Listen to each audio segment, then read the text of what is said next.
লক্ষ্মীর ভাণ্ডার প্রকল্পের যাদের এখনো টাকা ঢোকেনি, অর্থাৎ মাসের পেমেন্ট যাদের এখনো ব্যাংক অ্যাকাউন্টে ক্রেডিট হয়নি, তাদের টাকা কবে থেকে দেওয়া হবে?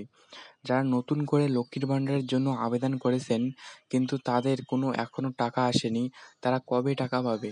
কোন কোন জেলা থেকে টাকা দেওয়া হচ্ছে? কোন কোন জেলা টাকা পেয়ে গেছে? কোন কোন জেলায় এখনো টাকা দিতেছে? তো যারা নতুন করে আবেদন করেছেন তাদের কবে থেকে টাকা দেওয়া হবে? তারা কোন মাস থেকে টাকা পাবে? এই সকল মুখ্যমন্ত্রী মমতা বন্দ্যোপাধ্যায় এই অর্থবর্ষের বাজেটে ৳১,০০০ বদলে ৳১৫০০ করে এবং ৳১২০০ বদলে ৳১৭০০ করে দেওয়ার কথা ইতিমধ্যেই ঘোষণা করে দিয়েছেন।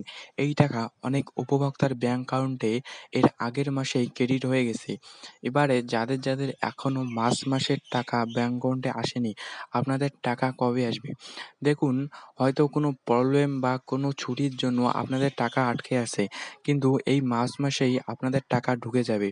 আপনাদের কিছুদিনের মধ্যেই টাকা ঢুকে যাবে।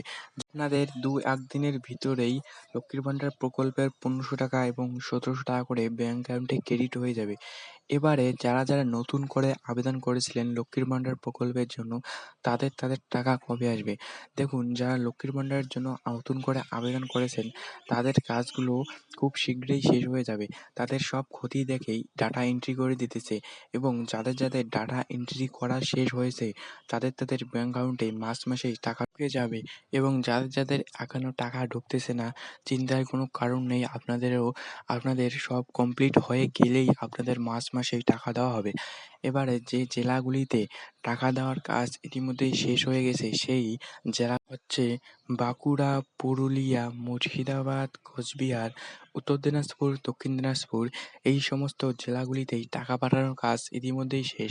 আর যেই সমস্ত জেলাগুলিতে টাকা পাঠানো হচ্ছে বা এর কাজ চলতেছে সেগুলি হচ্ছে কলকাতা, হাওড়া, হুগলি, মেদিনীপুর এর আশেপাশে যে জেলাগুলি রয়েছে সেই সমস্ত জেলাগুলিতেই টাকা পাঠানোর কাজ ইতিমধ্যেই চলতেছে।